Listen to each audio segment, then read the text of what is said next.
The more I look at this with the owners are absolutely going to try to squash everything they want. They're talking out of their ass. More likely than not, the players are going to get what they want to some extent, more so than the owners. And hopefully there will be a season next year.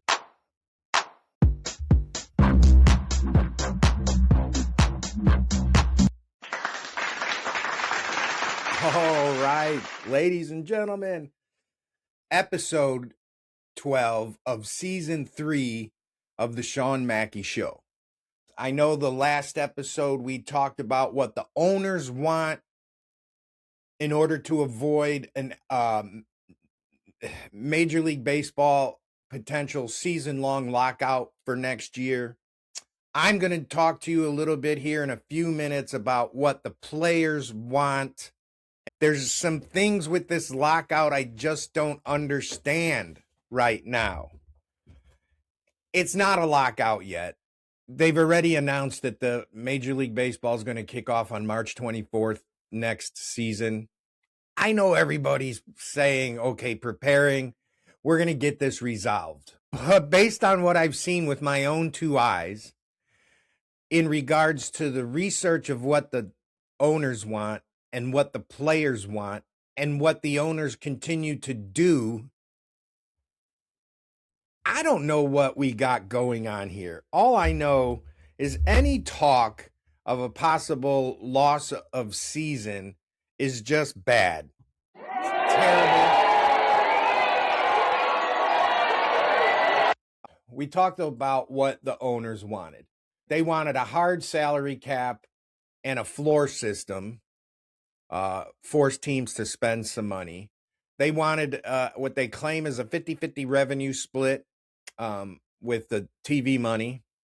They want restrictions on free agency, contract length, and value, the amount of money that you can give. They want deferred compensation eliminated, and they want to implement an escrow system. We talked about that on last episode. Now we're going to talk about, not now, all right, in a few minutes, I'm going to talk about what the players want. And then I got an announcement to make toward the end of the show. Right now, I just, and what I'm about to say is, it'll make more sense to you when I make the announcement at the end of the show. But what are the Chicago Cubs doing? All right, okay. After that 10-game losing streak, it was kind of dicey. You know, they're winning. They've won the last couple series that they've had. What are they doing? How are they going to go for the remainder of this season? What is their philosophy? Are they truly seriously trying to compete for a World Series?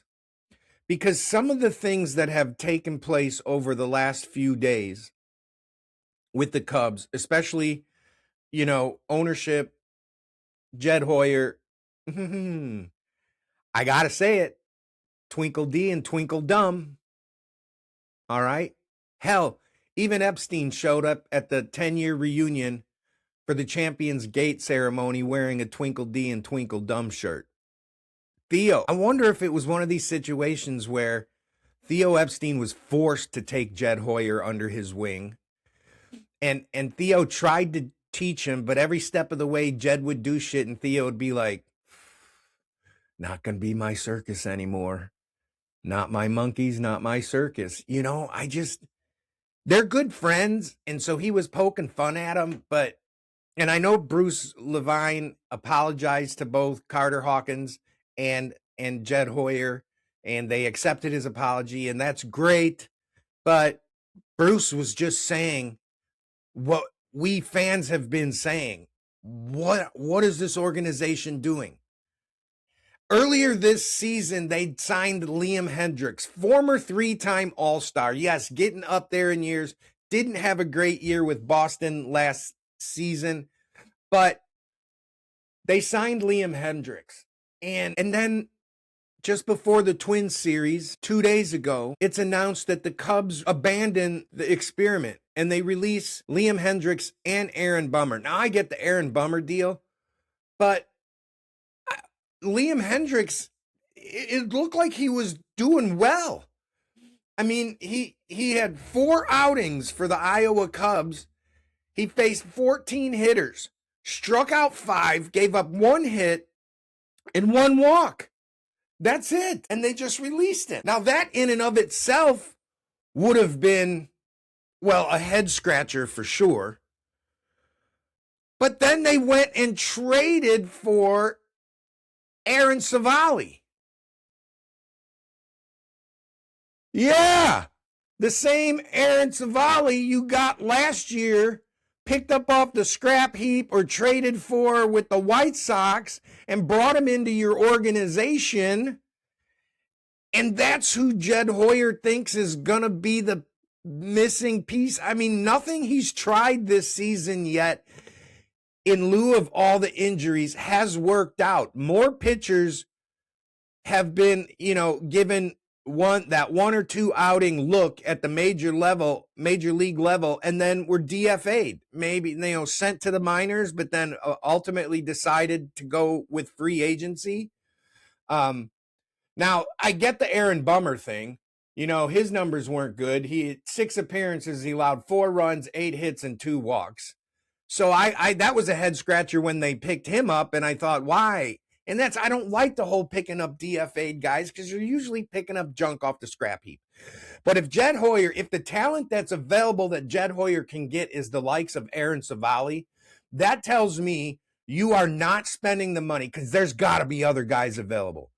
I know there are plenty of guys. I mean, hell, the Brewers just traded for McCullers Jr.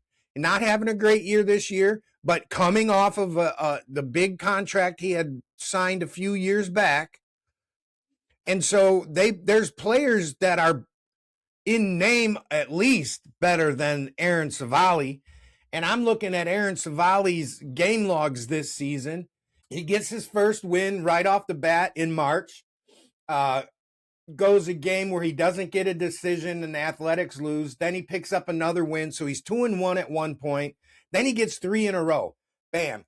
3 out of 5 starts in May. He gets the win. He's lost his last 5 games. 6. He's lost his last 6 games. And that's the guy you go after and you trade. And I know the Cubs, they got some cash or something, I think. Plus, they gave up right-handed pitcher Aiden Moffitt and got Aaron Civale. So that's the guy that Jed Hoyer and Tom Ricketts think is going to be the guy that's going to help him out. Now, Civale'd been starting with the A's. So you're going to slide him into your rotation? I mean, who is Assad going back in the bullpen? So where are you going to go here with Aaron Civale? Right now on the season, he's 5-7 with a 5.42 ERA, 58 strikeouts with a 1.621 WHIP. The WHIP. So here we are in the middle of July, just slightly past the middle of July. The Cubs are 6 games back now. That first loss against the Twins bumped them to 6 games back in the National League Central. I don't think they catch up to that. Wild card, they are leading the wild card, and looks like the Phillies are about 3 games back in the wild card, so to speak. So we'll see if the Cubs hang on to that. But ladies and gentlemen, Jed Hoyer thinks the savior of your season from a pitching standpoint is Aaron Civale. So I'm glad it's the middle of July, because guess what we got coming up here at the very end of July? That's right. We got NFL training camp. And after we discuss what the players want here briefly for this episode, and this episode ends, the Cubs may just be nothing but an afterthought as we continue with the rest of season 3 of the Shawn Mackey Show. Because it's football season, baby. And I'm really making a consideration to seriously transition this show into all football all the time. It's my first sport. I mean, I played both growing up. I love ball. I played all sports. I played basketball, played ice hockey, played floor hockey, played volleyball. I was on an 8th grade team in volleyball. Pretty good at volleyball. Played all sports. Love football. It's number one. Love baseball. It's number two. And baseball's such a long season. The way my show is, I got to end it. The first couple of months of football season, it's back and forth between football, baseball, football, baseball. Now, if the Cubs, if Jed Hoyer does something freaking mind-boggling and we actually get help and a savior comes in and somebody you're like, yeah, we can count on this guy every 5th game or whatever, I don't care. And the Cubs start making a move, the Brewers start losing, the Cubs get up there. I don't know, maybe we'll keep going a little heavy on the Cubs. But we're getting ready to transition to the NFL, baby. We're getting ready to transition into football. And that's where you're going to see the excitement come out of your old host here, Shawn Mackey of the Shawn Mackey Show. All right. So that's what we got with that. And the more I look into this whole possible lockout, I think the owners are talking out of their freaking ass, one. Two, I think they absolutely want to keep salaries down. And I'm a fan, and I know it's not going to lower ticket prices or concession prices. It's not going to make the games any more affordable. But I'm also looking at this as a standpoint as owners are owners, they're the bosses. The players are the employees. And I'm all for employees standing up and getting what they want and trying to get as much money as they possibly can. Fuck, I wish life worked a lot like NFL and Major League Baseball with, you take your talents and you can become a free agent and you're going to make millions of dollars to go into work every morning and process those documents in the healthcare facility in which you work, or go teach kids in school and you're going to become a teacher. Because let's face it, there's not a single profession in this world that wouldn't exist without somebody to teach those people to become those professionals in that said profession. And yes, I was a former teacher. My daughter's a teacher. Teaching salaries need to be raised, just like Major League Baseball salaries. But the more I look at this with the owners are absolutely going to try to squash everything they want. They're talking out of their ass. More likely than not, the players are going to get what they want to some extent, more so than the owners. And hopefully there will be a season next year. But I love this where the players are like, hey, let's basically incorporate the competitive integrity tax that we want, so that will punish owners who want to be cheap, I guess, for lack of a better term. So what the players are saying is there needs to be a $150 million payroll benchmark. Every owner needs to spend a minimum of $150 million. So that's kind of like what the owners want with the floor system, right? But the players are saying that the small market teams, like possibly the Brewers and the Guardians and those places, Tampa Bay, that are only spending 60, 70, 80 million on a payroll. Well, if they do that, then what would happen is they would get taxed. All right. So let's say if there's a $70 million payroll, they would be taxed on the 80 million deficit. And the collected tax would then be redistributed to help fund player benefits. So the players also want to expand the luxury tax threshold, the competitive balance tax. And that would be like, okay, high spending franchises like the Mets and the Dodgers and stuff like that, they're not going to get penalized until their payroll is above 300 million. That allows them to sign some of the bigger name free agents. And in their mind, kind of maybe keeps it a little bit competitive, I guess, so to speak, for the players to get those kind of contracts. The players want earlier access to free agency. That's great. If you're an older guy, if you're 26, 27 and you make your major league debut, well, if you were with a club for 5 years or you hit the age 30, you're going to be eligible for free agency earlier instead of being under that last 6-year club control option for the owners. And so this is something that the league actually is like, yeah, I think we agree to this concept. And so they're basically saying they want people to hit free agency because they do want some kind of rewards for these players in some aspects. So this might be one of the things that stays in as far as when this gets all settled. All right. The players want a big jump in minimum salary and pre-arbitration bonuses. So young superstars playing in their first 3 seasons would see their base pay nearly double, even under a compromise recently teased by MLB where minimums would sit at $1 million for players with 2+ years of service. A pre-arb player would receive a massive year-over-year pay bump regardless of whether their team is small or large market cap. All right. So that kind of 1-2 years in the major leagues and you're making $1 million. I like the concept of players would never agree to it. Owners might, but I guess you're the owners. I guess you could you can't really because you got the players union, so you can't really just willy-nilly make your rules. But I would really love to see all sports across the board be something like you make the team as a rookie, that's $1 million a year. And then every year after that, you would see just an increase of $1.5 million, and then all your contracts are loaded with incentives. I think it makes the players hungrier. It gives them something to prove. They can make the big money. But then, $1.5 million every year, you're a rookie, year 1, you're making $1 million. All right, $1.5 million. By the time you're at year 5, you're going to be making $8 million. Close to it. Because you'd go up to 2.5 in year 2, then you'd go up to 4 in year 3, and then you go up to 5.5 in year 4. And then in year 5, you'd be at $6 million. But with your incentives, you probably could have made another $5-10 million. I don't know. So, and then the players want to eliminate the qualifying offer. All right.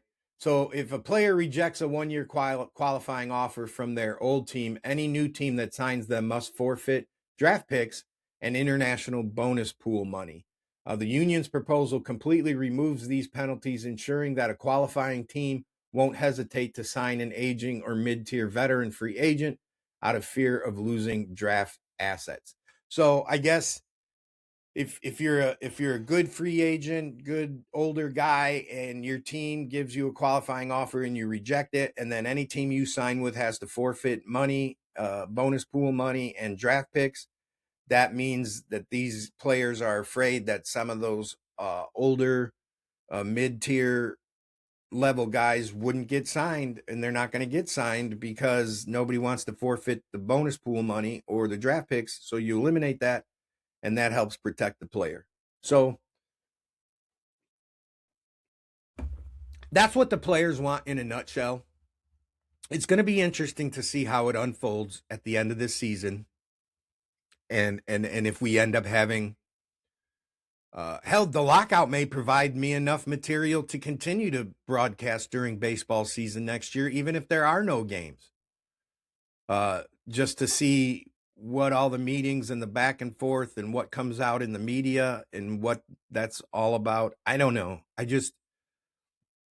know I'm getting excited for football. Bears training camp opens up, I think, I think the rookies report the 25th of July and the veterans report the 28th. I know you can get tickets by going to the Bears website, chicagobears.com/fanzone/training camp. You can get tickets. You can go visit training camp. We went to one a few years ago. It's a great experience. If you want to go see the Bears get ready to rock and roll in season number 2 under head coach Ben Johnson. So we are back. We're going to have this episode for you. This is going to be our little warning that we're going to be scaling down the baseball and ramping up the football. So on our next episode, and now I'm just getting old, folks, so I can't remember if I went over any of the Chicago Bears draft choices this year or if I just threw their names out at you. But that's okay, because in the next episode, I'm going to do my research. I'm going to do my homework. I'm going to do a deep dive into the Bears rookie class. and where we stand with who is going to shape that 53-man roster come September. All right? That's all I got for you. I'll see you when I see you. Peace.